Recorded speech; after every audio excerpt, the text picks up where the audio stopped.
your first alert forecast with meteorologist Joseph Eng.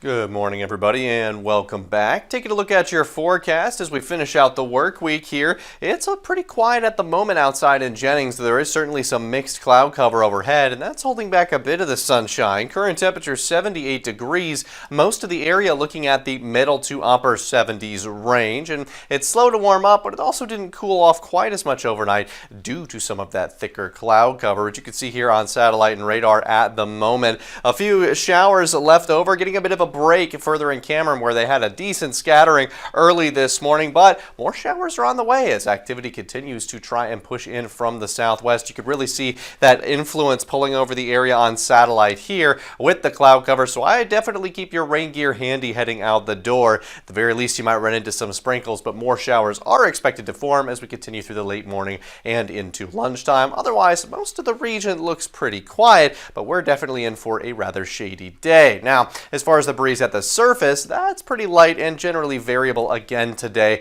You might see some larger gusts within thunderstorms that do manage to form, but otherwise it should be pretty quiet out there with only a sea breeze picking up towards the coast, maybe if temperatures warm up enough this afternoon. And speaking of which, it's not on track to get any warmer than yesterday, and in fact most areas will likely be slightly cooler thanks to more frequent cooling showers being available. Most of the area will land around 90 degrees and maybe the low 90s for areas further to the north that see a few less frequent showers and a little bit more in the way of some sunshine too. In general, it looks like those rain chances are mostly peaking early this morning as far as coverage, but certainly won't be disappearing as we head later into the afternoon here, just settling into some more pop-up scattered activity, fairly similar to what you saw yesterday. And here's a look at that on Futurecast. Again, doing a good job representing some of that material that's been drifting in from the southwest early, but that's likely reduced to sprinkles and light showers for lunch. As you head into the afternoon, though, the hot temperatures will definitely be taking advantage of that humidity,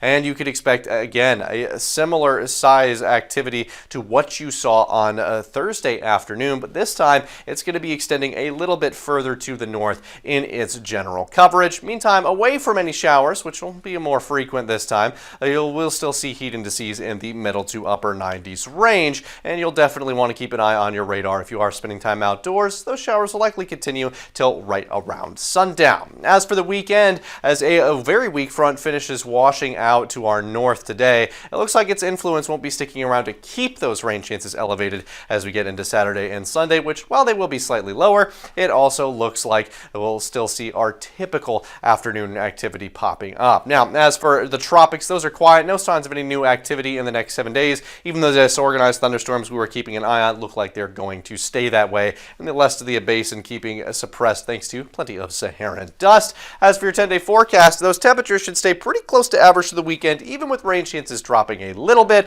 Hopefully we can stay away from those heat advisories thanks to cooling showers, and you'll have a little bit more luck trying to get out with some outdoor plans for the weekend with slightly less rain coverage expected, but I would still keep an eye on the sky as you can get caught by surprise of those showers pretty quickly. Yeah, I'm sure can. All right, it has been hot this summer, but not quite as hot as last year. It's been a scorcher, though, with temperatures well into the 90s and heat indices into the triple digits. So what happens to inmates in jails with no air conditioning? Last August was the state's first ever extreme heat emergency. Conditions in the summer can be extremely dangerous for those in jail. The Calcasieu Correctional Facilities have different resources to try to combat the heat. Are equipped with blowers and fans that circulates the air, a fan that it sucks the hot air out, but you know it's hot, so it's not going to be an air-conditioned facility. It's never been air-conditioned. Calcasieu Sheriff Stitch Guillory telling us that there have been no heat-related illnesses or deaths in their facilities in at least 2 decades.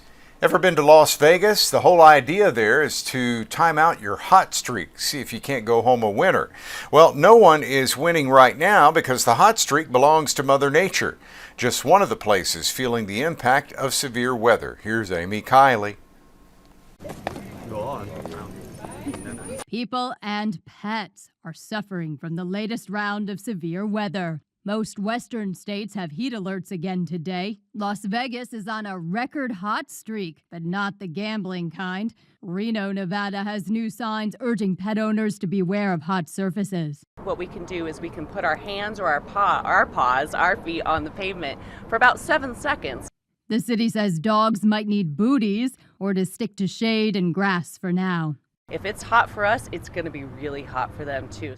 Some Houston area homes and businesses still lack power due to Beryl, and the city has a heat advisory today. That's dangerous for both humans and their furry friends. There's been lots of stories on social media about how people are trying to keep their pets cool during this moment of no power and storm cleanup. The National Weather Service confirms multiple tornadoes hit New York Wednesday, affecting animals and damaging property. In Vermont, So this whole street within an hour just flooded. officials say rescuers just saved more than 100 people and at least 15 dogs or cats from floods. This feed store there lost power. Feed's got to roll out here every day or animals are going to go hungry, so we have really no choice but to get power back. I'm Amy Kiley reporting. And next on the Fox 29 Morning Show, meet the 13-year-old golfer who made history at a teen golf tournament, 717.